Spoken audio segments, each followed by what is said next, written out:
பாட்டி வணக்கம். வணக்கம் வணக்கம் ஜானி. ஒரு மாதிரி மனசு உடைஞ்ச மாதிரி தான் கதைச்சோ பாட்டி. திடீர்னு சொன்னீங்கன்னா நான் அதிர்ச்சி அடைஞ்சிருவேன். நீங்க என்ன விட்டுட்டு இருந்தாலும் நான் உங்களை விட மாட்டேன்டா. நான் தெய்வான பாட்டி சொல்லியிருந்தேன். பாட்டி இப்படி ஒரு சம்பவம் நடந்தது. ஓடி வந்து விழுந்து போனீங்களாங்க. எனக்கு எப்படி இருந்துச்சு தெரியுமா? அடிச்சு பொண்ணா கூடிய உங்க கையால செத்தா எனக்கு புண்ணியம். அதை பத்தி எனக்கு ஆச்சரியம் இல்ல. அந்த ஆபத்துல தான் தப்பி வந்த மாதிரி தான் வந்தது. காயமா தம்பி காலில் இந்த 2 கண்ணுக்குள்ளேயும் உங்க 4 பேரையும் அடைச்சி வச்சிருக்கேங்கிறத மட்டும் மறந்துடக்கூடாது. எதெண்டாலும் பாட்டிக்கு ஒருக்கா எடுத்து சொல்லுங்கடா. செத்துருந்தா நெஞ்சிருப்பீர். அம்மா நான் இருக்கிறதுலயே இது இல்லடா. என்ன அப்படி மிரட்டுறீங்க?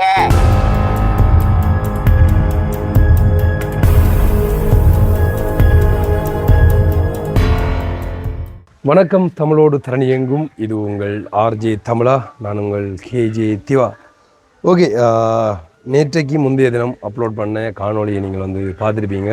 அதாவது நானும் கிஷோத்தும் வந்து போகிங் போன இடத்துல தெரியாமல் யானண்டு கொஞ்சம் உயிர் தப்பி வந்து, அதாவது கொஞ்சத்துக்குள்ளே உயிர் தப்பி வந்து அப்படின்னு சொல்லலாம். அப்படி ஒரு காணொலி நான் அப்லோட் பண்ணியிருந்தேன் நான். ஸோ அது 2 நோக்கத்துக்காக ஒன்று வந்து இந்த டைமில் இந்த ரோட்டில் யானை நிற்காதன்னு சொல்லி நினைச்சவங்களுக்கு அது ஒரு விழிப்புணர்வாக இருக்கட்டும்னு சொல்லியும், அதனால தாண்டி வந்து அதில் இருக்கிற அந்த லைட்டுகள் வந்து மாற்றப்படணும்ன்றதுக்காக வந்து நான் அந்த காணொலியில் நான் அப்லோட் பண்ணியிருந்தேன். ஸோ அதுக்கான நடவடிக்கைகள் நானும் எனக்கு தெரிஞ்சவங்களோட வீடியோ அனுப்பி அது சம்மந்தமாக கதைச்சிருக்கேன். ஸோ அது நல்லதாக நடந்த பிறகு நான் வந்து அதை சொல்கிறேன். சரி, அப்போ இன்றைக்கு வந்து என்ன காணொலின்னு சொல்லி பார்த்தீங்கன்னா, உண்மையிலேயே நாங்கள் அந்த காணொலி அப்லோட் பண்ணதுக்கு அப்புறமா வந்து நிறைய பேர் எடுத்து வந்து அவங்கள்ட்ட மகன் மாதிரி நினைச்சு, அவங்கள்ட்ட என்ன சொல்கிற ஒரு சகோதரமாக நினைச்சு வந்து எனக்கு பேசியிருந்தாங்க. தம்பி, ஏன் நீங்கள் இந்த டைமில் அப்படி போகிறீங்க, அந்த டைமில் போகாதீங்க, ஸோ இப்படி யானையில் அடி விட்டுருந்த நாளைக்கு உங்களை நாங்கள் எங்கே காண்றது அப்படி இப்படின்னு சொல்லி மேலே வந்து காய்ச்சிருந்தவங்க. எங்கள்கிட்ட வீட்டுக்காராக்களும் அதேமாதிரி காய்ச்சிருந்தவங்க. எங்கள்கிட்ட வீட்டுக்காராக்கள் அவங்கள்ட்ட பிள்ளைகள் என்று சொல்லி கதைகளை தாண்டி யாருன்னு தெரியாத நிறைய பேர் வந்து கதைச்சது எனக்கு உண்மையிலே வந்து ஹார்ட் டச்சிங்காக இருந்தது. ஸோ அப்போ அந்த வகையில் நம்மளோட தெய்வான பாட்டியும் எடுத்து கடுமையாக பேசியிருந்தா, அதாவது கதைச்சிருந்தா. அப்புறம் நான் தெய்வான பாட்டி சொல்லியிருந்தேன், பாட்டி இப்படி ஒரு சம்பவம் நடந்தது, என்ன நடந்ததுன்னு சொல்லி சரியாக கதைக்க முடியல அந்த டைமில். ஏன்னா கவரேஜ் இல்லாமல் இருந்தது, எனக்கும் சரியாக சிக்னல் பிரச்சனையாக இருந்தது. அந்த ரெக்கார்டிங் எல்லாமே இருக்குது, நான் ஆட் பண்ணுறேன். ஸோ இப்போ வந்து நான் அதை பாட்டிக்கு மேலே பாட்டிக்கு நாங்களும் சொல்லலை. கிஷோர் சொன்னீங்கடா? இல்லை சொல்கிறேன்னு சொல்லி கிஷோத் மட்டும் தான் சொல்லிக்கணும். ஆனால் எங்கள்கிட்ட காணொலியை பார்க்குற ஒருத்தங்க, நான் நினைக்கிறேன் ஜசோக்கா நினைக்கிறேன், அவங்க தான் வந்து சொல்லியிருக்கா பாட்டிக்கு எடுத்து இப்படி யானையில் அடியோட போகிறவங்க திரும்ப வந்துட்டாங்க அப்படின்ற மாதிரி வந்து சொல்லிட்டு போகல. அப்போ எடுத்து பாட்டியும் பேசியிருந்தா. அப்போ எனக்கு அந்த டைமில் சரியாக காய்ச்சி கொள்ள இல்லாமல் நான் வச்சுட்டேன். இன்றைக்கி வந்து பாட்டியோட எடுத்து கதைக்க போகிறேன். ஸோ அதான் இன்றைக்கி வீடியோவில் பார்க்க போகிறீங்க. வீடியோ தொடர்ச்சியாக பாருங்கள். வீடியோ யாராச்சும் புதுசாக வந்துருக்கீங்கன்னா கண்டிப்பாக சப்ஸ்கிரைப் பண்ணிவிட்டு வீடியோ பாருங்கள். அப்போ தான் எங்களுக்கும் ஒரு மோட்டிவேட்டாக வந்து இருக்கும். சரி, அப்போ இன்றைக்கு வந்து நான் எங்கே போயிட்டு வந்து நான் சொல்லி பார்த்தீங்கன்னா, உண்மையிலே நான் இந்த வீடியோ இன்று கொடுக்குறேன். இப்போ நான் வந்து எங்கே போயிட்டு வந்திருக்கேன்னு சொல்லி பார்த்தீங்கன்னா, ஒரு டெத் வீட்டு, அதாவது எங்களோட அம்மம்மாவோட ஒண்டை விட்ட அக்கா நினைக்கிறேன், அவங்கள்ட இறப்பு செய்தி கொண்டு வந்தது. அப்போ அவங்கள்ட்ட போய் எது கிரியையெல்லாம் முடிச்சுட்டு வந்து தான் இந்த வீடியோ வந்து ஷூட் பண்ணுறோம். நாங்கள் நேரத்தில் பிளான் பண்ணாங்க. அதுக்கப்புறமா வந்து அங்கே முக்கியமான அளவுக்கு போன் பண்ணுறதுக்காக அதை முடிச்சுட்டு வந்தால் இந்த வீடியோ எடுக்கிறேன். அப்போ இங்கே வந்து ஒரு இது ஒன்று இருக்குது. என்னென்னா, அவங்கள்ட்ட இறுதி கிரியைக்காக அவங்கள்ட்ட வீட்டை போயிட்டு அதுக்கப்புறமா வந்து அந்த என்ன சொல்கிற மயானம் இருக்குது தானே, அவங்கள அடக்கம் பண்ணுற இடத்துக்கு வந்து போயிட்டு வந்தால் வீட்டுக்கு போக முந்தி வந்து இந்த தண்ணி தலையில் தொளிச்சிட்டு காலில் தொளிச்சிட்டு உள்ள ஃபோன் பண்ணுற மாதிரி வந்து சொல்லுவாங்க. ஸோ இந்த சம்பிரதாயம் இருக்கோ என்றதை வந்து மறக்காமல் நீங்கள் உங்களோட கருத்தை சொல்லுவோம். எங்களோட ஊர்லேயும் இப்படி இருக்குன்றதை வந்து எனக்கு தெரியாது. ஸோ அப்போ நாங்கள் இப்படியே இருந்து இன்ட்ரோ கொடுத்துட்டு உள்ளே போகணுன்றதுக்காக தான் இந்த காணொலியை தொடங்கின. வந்து உள்ளே போகணுன்னா ஃபஸ்ட்டு வந்து இப்படி காலில் தண்ணி ஊற்றிட்டு அதுக்கப்புறம் அப்படி தலையில் தொளிச்சிட்டு பைக்கின்னு தொளிக்கும். பைக்கு நம்ம கையில் இருக்குல்ல, கிச்சத்துக்கு கொஞ்சமாக தொளிச்சாச்சு. ஓகே, இப்போ வந்து உள்ளே போகணும். கொஞ்சம் பைக் அப்படி கையோட கொண்டு போகணும். எப்படி ஒருத்தவை ரோட்டில் கடும் ஹீட்டாக கிடக்கு.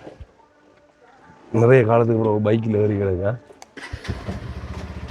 இப்போ இங்கே வந்து ஒரு அண்ணா தான் ட்ராவல் பண்ணிட்டு அதுக்கு.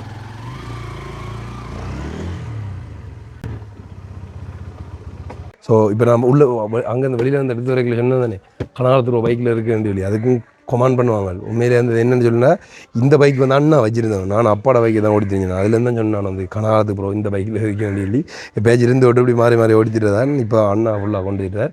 அடுத்தது இவங்கள பற்றி சொல்லணும். இவங்களை தான் நண்டு அப்பாட வீடியோவில் காட்டியிருந்தான் இப்படி எங்கள் நம்ம நாய்க்குட்டியே தெரியும் எல்லாருக்குமே வந்து இப்படி பொமேரியனும் அடுத்து வந்து ஜெர்மன் ஷெப்பர்டும் வளர்க்குறது.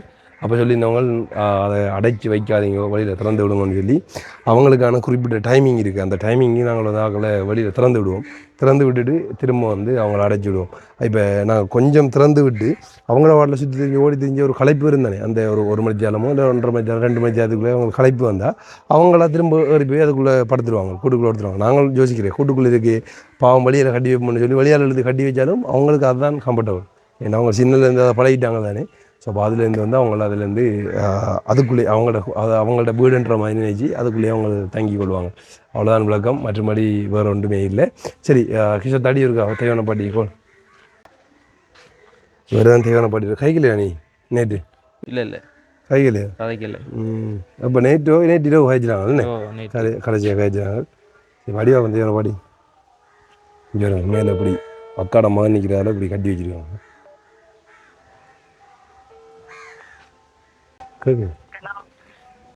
ஹலோ பாட்டி வணக்கம். வணக்கம் வணக்கம் ஜாமி, என்ன செய்றீங்க? காரத்தி இருக்கு.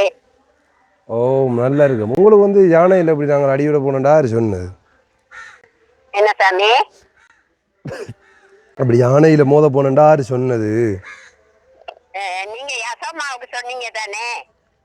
இல்லை யசம்மா வீடியோ பார்த்துருக்கான்னு நினைக்கிறேன். என்ன சொன்னவா? இப்படி 2 பேரும் போய் எங்கேயோ ஓட்டத்துக்கு போயிட்டு ஓடி போய்க்கல, யானை வந்துட்டான், எரும மாடுகள் நின்றதான், ஓடி வந்து விழுந்து போனீங்களாங்க. எனக்கு எப்படி இருந்துச்சு தெரியுமா? என்ன நினைச்சீங்க? என்ன செய்யறேன்னு தெரியாம இருந்துட்டேன். அதான் நீங்கள் உடனடியாக கோல் அடிச்சீங்க. அப்ப என்ன போன் எடுக்காம அப்ப நான் உங்களை விட்டு, நீங்க என்ன விட்டுட்டு இருந்தாலும் நான் உங்களை விட மாட்டேன்டா. இல்லை பாட்டி, என்ன பிரச்சனைடா பாட்டி? அதான் அன்று நடந்த சம்பவத்துக்கு உங்களுக்கு தெரிஞ்ச உடனே நீங்கள் அடிச்சிட்டீங்க கோல். ஆனால் கவரேஜ் இல்லாமல் இருந்து கதைக்கிறதுக்கு அதான் திக்கி விளங்க. அப்புறம் டீட்டெயிலாக கதை பண்ணுறது எடுத்த நான் வந்து என்ன செய்கிறேன்? அப்பதான் வீடு வாசலாம் கழுவிட்டு ஆடு பக்கத்துல விட்டுட்டு இருக்கிறேன் ஜாமி. இன்னைக்கு வெள்ளிக்கிழமை தானே. அப்ப இன்னைக்கு மத்தியானம் தான் நீ சாப்பாடு ஒரே தான் சாப்பிடுவேன். நாங்களும் ஹாஸ்பிட்டல்ல இருக்கிறோம். அவன் சொன்னா ஹாஸ்பிட்டலால வந்துட்டோம்னு. கிஷோத்துக்கு வெட்டிட்டாங்க. நான் ஹாஸ்பிட்டல்ல இருக்கேன். என்ன காயமா தம்பி கால்ல? கொண்டு விழுந்து வெட்டிய காயங்கள் பாட்டி. நான் சும்மா சொல்கிறேன், ஒருத்தன் பிழையும் இல்லை ஒன்றும் செய்யவும் இல்லை. யானையை கண்டுறாங்கள அப்படி ஓடி போனது தான், மற்றபடி ஒன்றும் இல்லை. ஆனால் கொஞ்சத்துக்குள்ள பாட்டி இப்போ எங்கள்கிட்ட வந்து ஒரு 4 அடி 5 அடி தூரத்துக்குள்ள தான் நின்றுருக்கும். அது நல்ல அளவு இருட்டுக்குள்ளே தெரியாதானே யானை நினைக்கிறது. அப்போ டோச்சு மில்ல ஒன்றும் தெரியல, ஃபோன் டோச்சு மட்டும்தான். அப்போ அதை படித்து கொண்டு ஏன்டா அதில் வானம் போகிறது தானே. அப்போ அதுலேருந்து நாங்கள் பயப்படாமல் போனோம் நாங்கள். ஆனால் அந்த சந்தர்ப்பத்துக்கு அதில் வாரம் இல்லை யானை. ஆனால் அன்றைக்கு அந்த சந்தர்ப்பத்துக்கு நின்றுட்டு அதுவும் ஒன்று இல்லை, மொத்தம் 3 4 யானைக்கு மேலே. கவனமா இருக்கணும், நீ கவனமா இருக்கணும். அப்பா நீங்க இல்லாட்டா நான் இல்ல. நீங்க என்ன நினைக்கிறீங்களோ எனக்கு தெரியாது. இனி என்ன உங்கனால தான் நான் இப்படியாவது இருக்கிறேங்கிறத நான் கடவுளுக்கு பிரார்த்தனை செய்யறேன். நீங்க கவனம். அண்டெடுத்து வந்து ஏன் கேட்டு நீங்கள் வந்து இதுக்கப்புறமா வந்து நீங்கள் வரமாட்டீங்களோ, எந்த கடைசி கட்டத்தில் வரமாட்டீங்களோ இல்லை ஏன் கழிச்சு நீங்கள் அப்படி ஏன் கேட்டேன்னா பிரகலாநாதன் சொன்னான் தானே. நான் போன் எடுக்க கேட்டேன், அப்பா நீங்க இனிமே வரமாட்டீங்களாடா பாட்டிய பாக்கன்னு. அப்ப அவன் சொல்றான், நான் என்னத்துக்கு இனிமே நான் வரவே மாட்டேன், பார்க்க வேண்டிய அவசியம் எனக்கு இல்ல அப்படின்னா. அப்ப நான் என்ன நினைக்கிறது? 2 பேர் தான் சொன்னுவான். அவன் சும்மா ஃப்ராங்க் பண்றது சொல்லிடுவான். அவ நான் உண்மையா இந்த நிலைய அறிஞ்சு நீங்க வந்து என்ன இனம் கண்டு எனக்கு ஏதோ உங்களோட உதவி எனக்கு பெரிய தங்க பவனுக்கும் மேற்கொண்ட நான் உதவின்னு தான் நான் நினைக்கிறேன். அது சரிவாடி. அத அடிக்கிற மாதிரி ஒரு வசனம் சொன்னா எப்படி இருக்கும்? அதான் நீ இப்போ என்னென்னா நாங்கள் இல்லை நிறைய இடத்துக்கு ஹெல்ப்பிங் போயிருக்கோம். எல்லாரும் அந்த ஹெல்ப்பிங் முடிஞ்சு அதுக்கப்புறம் நாங்கள் போகிறது இல்லை. அப்படித்தான் இது உங்கள்ட்ட ஹெல்ப்பிங் முடிஞ்சானே. இதுக்கப்புறம் நாங்கள் வாரத்துக்கு கொஞ்சம் நாள் ஆகும். அதுதான் சொன்னோம். தெரியும் அந்த தீப்பாயிர கோயில் திறந்துருக்கு. அப்போ தீப்பாஞ்சி முடிக்கணும். அப்ப கிசோ சொன்னா வீட்டுக்கு டிக்கெட் வெட்டி வந்துட்டோம்னு. ஹாஸ்பிட்டலுக்கே போகல வாட்டி, அவன் சும்மா இல்லையா ஆ. பார்த்துல எப்படி உங்களை போட்டு எல்லாரும் இப்படி தான் பேய் கொடுத்து காட்டுறாங்க. நான் நினைச்சேனா நீங்க என்னடா நீங்க? நான் நினைச்சேனா நீங்க டக்குண்டு எதுவும் சாமானுக்கு முன்ன வேண்டி தருவீங்களா? ஓ எந்த நம்பருக்கு ஃபோன் எடுக்கிறே இல்லை பாட்டி, டப்பண்டு அடிச்சா அண்டை ஃபோனு ஜாசமா சொன்ன உடனே டக்குன்னு அடிச்சிங்களா ஃபோன்? ஓ வேற என்ன கேட்கத்தானே வேணும். அப்பெல்லாம் அடே அப்பெஞ்சித்தப்பே பெரியப்ப எல்லாருக்கும் வருத்தம்னா புள்ள எங்கடா ஒடுங்குறது? சரி, அப்போ 2 பேரும் போய் ஜான் அடிச்சு ஒரு ஆள் செத்துருந்தா என்ன செஞ்சிருப்பீர்? அம்மா நான் இருக்கிறதுலயே இது இல்லடா. நல்ல ஆழம் பாட்டி, உயிர் தப்பி தான் வந்த கொஞ்சம் கேப்புக்குள்ள ரெண்டு வந்து நாங்கள் இதை கடவுள்ற புண்ணியம் தரேன். உங்களோட ஆசீர்வாதம் நம்மளோட. கடவுள் உங்களுக்கு எங்க இருந்தாலும் கடவுள் துணை செய்வான்டா. கடவுள் நீங்க செய்யற புண்ணியத்துக்கே கடவுள் துணை செய்வான். நன்றி நன்றி. இப்போ என்ன ஏரியா இப்போ இவ்வளோ காலம் இப்போ பார்க்க வந்தோன்னே கிட்டத்தட்ட நிறைய நாள் ஆயிடுச்சு போல. இப்போ அங்கே வந்துடுறாங்க. அதான் நீங்க வரமாட்டீங்கன்னு தெரியும் தானே, அவன் சொல்லிட்டான். பிறலான இப்பயே அவனுக்கு 2-3 தரம் போன் எடுத்தேன், ஆன்சர்ல. அதுதான் நான் அடிச்சு பார்ப்பேன். நான் நேற்று முதல்ல அதெல்லாம் காய்ச்சா சரியா கிளியர் இல்லாமல் இருக்குது. எங்கே நின்று நீங்கள் நேற்று விளங்குதா? சந்தோஷமா இருங்க, நீங்க சந்தோஷம்னா தான் நான் சந்தோஷம். நேற்று முந்தினாத்தெல்லாம் அடிச்சு நீங்கள் காய்ச்சினீங்களோ, சரியா கிளியர் இல்லாமல் இருந்தது. எங்கே நின்று நீங்கள் 2 கேட்டுனா காட்டுக்குள்ள ஆடு பார்த்துண்டு அதான் கிளியர்ல விளங்குது. அங்க ஆடு விரட்ட ஓமா ஆமா அந்த துண்டுல உட்காந்து அங்க கவரேஜ் குறவு காடு தானே. 2-3 பேர் நம்பர் கட்டுறான் கொடுத்த பாட்டி. உங்களோட நம்பர் கோல எடுத்து காய்ச்சவங்களா? இல்ல சாமி கிடைக்கல. சில டைம் நீங்கள் அங்கால போகிற டைமில் வந்து கவரேஜ் இல்லாமல் இருந்திருக்கு. அங்கால காட்டு பக்கம் போனா கவரேஜ் இல்ல. அப்பா லலிதா அம்மாவுக்கு ஒரு எடுத்து சொல்லுங்கடா, மனுஷி எடுக்கவே இல்லை போன். சரி சரி ஓகே ஓகே சரி. அப்போ இப்போ நீ என்ன எத்தனை மணிக்கு ஆடு மேய்க்க போகிற? ஆடு இன்னைக்கு இங்க வீட்டடியில தான் நிக்குது, வீட்டுக்கு பக்கத்துல தான் நின்றுமே. இது நான் அப்பா நீங்க உங்களை என்னன்னு வாழ்த்துறேன்னே தெரியலடா. கடவுளை விட மேலானதா நினைக்கிறேன். எதெண்டாலும் பாட்டிக்கு ஒருக்கா எடுத்து சொல்லுங்கடா. அதான் பாட்டி அடிச்சு நான் வந்து இப்போ நீங்கள் நேற்று முந்தினதெல்லாம் காய்ச்சே வந்து நாங்கள் கொஞ்சம் வேலையாக இருந்தனால அப்போ வந்து சரியாக கிளியர் இல்லாமல் இந்த முந்தினா தானே அந்த வீடியோ ஓடுறாங்க. அதுக்கப்புறம் முந்தினா தான் நடந்த சம்பவம். அதுக்கப்புறம் நீங்கள் நேற்றுலாம் அடிச்சு நீங்கள் இருந்தால் அப்போ சரியாக கவரேஜ் இல்லாமல் இருந்தது காய்க்கிறதுக்கு. அப்போ எனக்கு தெரியும் இந்த டைமில் தான் நீங்கள் வீட்டு அனுப்பிங்க. இப்போ ஒரு செத்த வீடு உண்டு, அங்கே போயிட்டு வந்து நான் வந்து அவங்களுக்கு கோல் அடித்து காய்க்கிறேன். அப்போ விளக்கம் எல்லாம் இருக்க கவலைப்படுவீங்களோட அடிச்சு நான் வந்து உங்களோட டீலர் காய்க்கிறார் இந்த கிஷோர். ஹலோ பாட்டி. சொல்லுங்கய்யா. என்னம்மா பாட்டி? ஓ என்னம்மா பாட்டி? என்ன பாட்டி நீ சொன்னல, நான் வந்துட்டேன் பாட்டி. வீட்டெல்லாம் இப்ப ஆஸ்பத்திரிக்கெல்லாம் போகல பாட்டி. ஏன்னா அப்படி மிரட்டுறீங்க? நாங்க சும்மா சொன்ன பாட்டி. சொன்னாடே நீ சும்மா சொன்னா பாட்டி ஒரு விளையாட்டு பொம்மை மாதிரி தான் மயங்கி போனா நீங்க. ஐயோ அப்படியெல்லாம் இல்ல பதில பாட்டி, உங்களோட விளையாடுறானு அப்படி இல்லடாப்பா. வந்து நான் சும்மா சொல்லி பார்த்தேன் எந்த அளவுல பாசத்துல எங்களுக்கு இருக்கலன்னு சொல்லி. நான் அப்படி இல்ல, உறவும் உள்ளங்கூறா விஷம்னு வைக்கிறான்ல. எனக்கு உள்ளங்கூறா நீங்க தான் இருக்கீங்க. இந்த 2 கண்ணுக்குள்ளேயும் உங்க 4 பேரையும் அடைச்சி வச்சிருக்கேங்கிறத மட்டும் மறந்துடக்கூடாது. பொய்யலாங்க அது தெரியும் தானே பாட்டி. பொய்யலாங்க என்ன சாமி பொய் சொல்லோனான்றான் திவா. ஹலோ ஓ பொய் சொல்லோனான் சொல்றான் திவா. ஹலோ கவரேஜ் பிரச்சனை ஆகி. ஓ திவா சொல்றாரு பொய் சொல்லோனா உங்களை. என்னென்ன பொய் சொல்லோனா உங்களை? நான் பொய் சொல்றேன்னு அவன் சொன்னான்டா. இங்க வந்தா நல்ல அடிதான் வாங்குவாரு. அது சரி அது சரி. நான் அப்படி பொய்யா சொல்லி வாழணும்னு அவசியம் எனக்கு இல்லடா.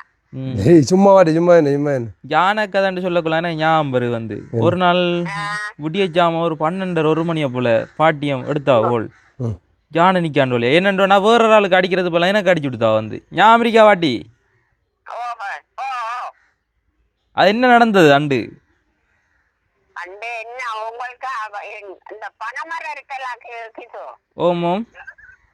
அந்த பனைக்கும் ஆட்டுப்பட்டிக்கும் இடையில நின்றது. அது சரியா. அப்ப நான் பின் ஜன்னல திறந்து பார்த்துட்டு நான் கிளக்கல முன்னு விட்டாக்களுக்கு தான் சொன்னேன், முன்னுக்கு வராதிங்க, வந்தீங்கன்னா அடி போடுவீங்க, அங்க இருந்து சத்தம் போடுங்க. பாட்டி அன்றைக்கு அந்த யானை நின்றதில்லோ கிஷோர் தான் கண்டவன், நான் காணல, நான் குனிஞ்சிட்டு வந்தேன், நான் கிஷோர் தான் கண்டவன். கேளுங்க கிஷோர் எப்படி கண்டவன். அது என்ன ஓம் பாட்டி என்னண்டா அவடத்து லைட்டும் இல்லை ஒன்றும் இல்லை வந்து ஒரு ஒரு எத்தனை அடி ஒரு 3-4 அடி ஆയിരിக்கும்டா அதுக்குள்ள நான் வந்து அந்த 3-4 அடி இல்ல கணக்க உயரமாடா யானை கணக்க உயரம் இல்ல இல்ல அது எத்தனை எங்கட தூரத்துல இருந்து அடி வித்தியாசம் சொல்றோம் வந்து யானை நின்ற தூரம் 3-4 அடி இருக்கும் வந்து. அப்போ பார்த்த லைட்டும் இல்லை ஒன்றும் இல்லை, பெரிய ஒரு உருப்படி ஒன்று அசைகிறமா இருந்த கண்ணும் தெரிஞ்சது வந்து. அப்போ அது எங்களை கண்டுத்து எங்களை பார்த்துட்டு வர மாதிரி தான் இருந்தது. அதுக்கப்புறம் நாங்கள் ஓடுனது, அதுக்கப்புறம் ஓடத்தான் வந்து அது நாங்கள் ஓடுறத கண்டு பயந்துட்டு தான் அடுத்த பக்கத்தால் அதை ஓடி போனேன்னு நினைக்கிறேன் வந்து. ஆனா யானை வந்த பாதையால போறது கொஞ்சம் கண்டிப்பு, ஏதோ நீங்க செய்த புண்ணியம். அது சரி. சரி பாட்டி ஒன்றும் யோசிக்க ஒரு நாளும் வந்த பாதையால போகாதுமே. அதான் உங்களோட இதுதான் வந்து எல்லாம்.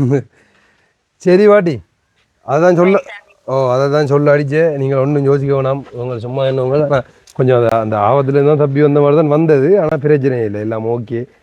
அந்த நீங்கள் ஒன்றும் யோசிக்கிற சும்மா அதை கைப்பா. அடுத்து வந்து பிரலாண்டு சொன்னது நான் பிரலாண்ட கேட்டுறேன். நான் தெரியுதான் உங்களோட பாட்டியோட தானே வேறு யாரோட தானே சும்மா உங்களோட சும்மா பம்பல் அடிக்காம வேறு யாரோட பம்பல் அடிக்கிறேன். அது சரி, அது பிரச்சனை இல்லை சாமி. நீ பம்பல் அடிச்சா அடிச்சு கொண்டா கூடி உங்க கையால செத்தா எனக்கு புண்ணியம், அதை பத்தி எனக்கு ஆச்சரியம் இல்லை. திடீர்னு சொன்னீங்கன்னா நான் அதிர்ச்சி அடைஞ்சிருவேன். அதான் உண்டு. லண்டன் இந்த கதை சொன்னதுல இருந்து எனக்கு இப்ப யோசனை, என்ன வந்து பார்க்க வாரானோ வள்ளியோன்ற ஒரே யோசனை தான். என்ன ஏரியா வந்தவனுக்கு அவன் இப்போ கதிராம பையனை போயிட்டு வந்தவன் தானே. அப்போ ஒரு பிரச்சனை அவன் நான் கேட்டுறான் வந்து அவன் சும்மா ஜோக்கா காய்ச்சல் எழுச்சணும்.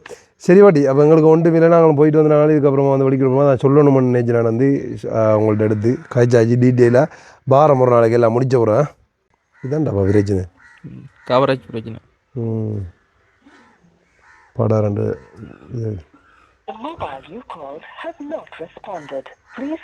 சார்ஜ் இல்லை. சரி என்ன ஏரியா ஃபைட். சரி ஓகே. என்ன எப்படி இருந்தாலும் அதாவது பாட்டிக்கு உண்மையிலே வந்து பாட்டிக்கு வீடியோ பார்க்குறதுக்கு ஃபோன் இல்லை ஒன்றும் இல்லை. அவங்க வந்து இப்படி நார்மல் கால் எடுத்தால் தான். ஸோ ஜசோம்மா வந்து எடுத்து சொல்லியிருக்கா. அதுக்கப்புறமா வந்து உடனே 2 நம்பருக்கு கால் எடுத்து என்னோட கதைச்சுவேன். ஆனால் கதைக்குள்ள சரியா இது வேறு இல்லை. அப்போ நான் சொன்னேன் பாட்டி ஒன்றும் இல்லை யோசிக்காதீங்க, நான் பிறகு அடித்து சொல்கிறேன்னு சொல்லி. அப்போ அடிக்கலை. அப்போ அதான் இன்றைக்கு வந்து நான் பாட்டிக்கு அடித்தேன். நான் இதுக்கு முதல்ல ஒரு சம்பவம் நடந்தது. அப்போ கிஷோத்துக்கு எடுத்து சொல்லியிருக்கேன், எனக்கு எடுத்து என்னடா இதே என்ன திவா எனக்கு கவலையாக இருக்குண்டா. அப்போ நான் கேட்டேன் என்ன பாட்டி என்ன கவலைன்னு சொல்லிக்காக.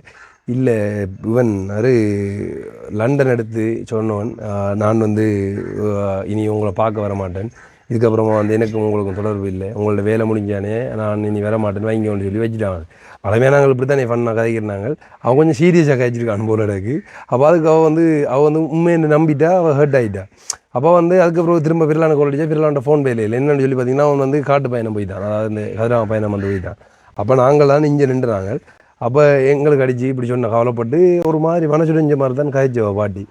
அப்போ நான் சொன்னேன் பாட்டி அவன் ஒன்றும் இல்லை, நீங்கள் அதை பற்றி யோசிக்க தேவையில்லைன்னு சொல்லிவிட்டு அப்புறம் அவள் லைனில் வச்சுட்டு பிறலானுங்க கோல் அடிச்சு காய்ச்சினா. அப்போ பிறலான் சொன்னவன் நான் சும்மா காய்ச்சினான்னு சொல்லி. அப்போ அந்த டைம் அவன் எனக்கு கோல் இருக்கிற டைம் வந்து பிறலான் திரும்ப கதிராமத்துக்கிட்ட அதாவது கவரேஜ் உள்ள இடத்துக்கு கிட்ட வந்துட்டான்.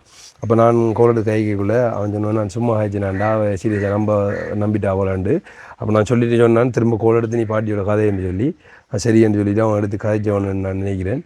ஸோ அப்போ ஒன்றும் இல்லை, உண்மையிலே எங்களை நேசித்து நிறைய பேர் வந்து உங்கள்ட்ட பிள்ளைகளாக நினைச்சி வந்து நீங்கள் நிறைய பேர் உங்கள்ட்ட கருத்தையும் தெரிஞ்சுருந்தாங்க. நேரடியாக ஃபோன் பண்ணி உங்கள்ட்ட பிள்ளைகளுக்கு அட்வைஸ் பண்ணுற மாதிரி பண்ணியிருந்தேன். நீங்கள் உண்மையிலே நாங்களும் தப்பாக ஒன்றும் செய்யலை. வளமையாக அந்த ரோட்டில் போடுறாங்க, அந்த ரோட்டில் வந்து யானை நிற்கிறதில்ல. வளமையாக நாங்கள் வாக்கிங் போயிட்டு வர்றாங்க. இப்போ இந்த யானை வந்ததுக்கு அப்புறம் 2-3 நாளாக வந்து ஸோ எங்கள்கிட்ட வீட்டை தான் காடி வச்சு அப்படியே போய் கொண்டிருக்கு. வெளியில் போடலடா ஐயோ காடியோ கொஞ்சம் ஹார்ட் ஒர்க் பண்ணி தானே பண்ணணும். காடியோ கொண்டது வாக்கிங் சும்மா நடந்து போயிட்டு வர்றது, கொஞ்சம் ஓடி போவோம் திரும்ப நடப்போம், அப்படி தான் போகிறது வந்து. ஸோ அப்போ இப்போ வந்து நான் பயத்தில் போகிறதில்ல, கொஞ்ச நாள் போட்டு பண்ணுற போகிறது அந்த லைட் எல்லாம் அதில் சரியாக வந்ததுக்கப்புறமா வந்து போக முடியும் சொல்லி யோசிச்சிருக்கோம். சரி, உங்களோட பிள்ளைகளா நீங்கள் நேசித்து பார்த்ததுக்கு எந்த மனமார்ந்த நன்றியை நான் தெரிவித்து கொள்கிறேன். ஸோ எங்களுக்கு ஒன்றும் இல்லை, ஒரு பிரச்சனையும் இல்லை. அன்றைக்கு உண்மையிலேயே அது மறக்க முடியாத அனுபவமாக இருந்தது, உண்மையிலே ஒரு பயமாக இருந்தது. அந்த பயத்தோடு அதுக்கப்புறம் உண்மையாக சொன்ன நம்ப மாட்டீங்க, அன்றைக்கு நித்திர வரண்டா ஞான திறத்திரமாய் கனவு எல்லாம் பெறுது. அது என்ன தெரியுமோ, ஆள் மனதில் பதிஞ்சிட்டு தானே நம்ம ஓடுனது, அந்த அந்த அந்த மெமரி பதிஞ்சதால் வந்து நித்திர வகைகள் வந்து கனவுல யானை திறத்திரமாயெல்லாம் வந்துச்சு. இப்போ வந்து எல்லாம் ஓகே. அமெரிக்கா வந்து முதல் நாள் போகல வந்து யானை திடீரெண்டா பல இதுக்குள்ள வந்தா என்ன செய்யறேன்னு சொல்லி. ஓ இப்போ நான் சரியா இப்போ அது யானைக்குரிய ஏரியா இல்லை, யானை வந்து அந்த ஏரியாவில் போனால் இப்போ ஒன்று இருக்குது தானே, இப்போ கன்ஃபார்மாக இந்த ஏரியாவுக்குள்ளே போனால் யானை வரும்னு சொல்லி பயப்படணும். சில ஏரியாக்கள் போனால் பயப்பட தேவையில்லை. இந்த ஏரியாவுக்குள்ள போனால் யானை வரமோ வராதுன்னு சொல்லி சும்மா கெஸ்ஸிங்லாம் போகிறோம். இப்போ இருந்து விட்டு வரும் தானே, சம்டே நின்றா என்ன ரெண்டு சொல்லி யோசிச்சு கொண்டு போவோம்.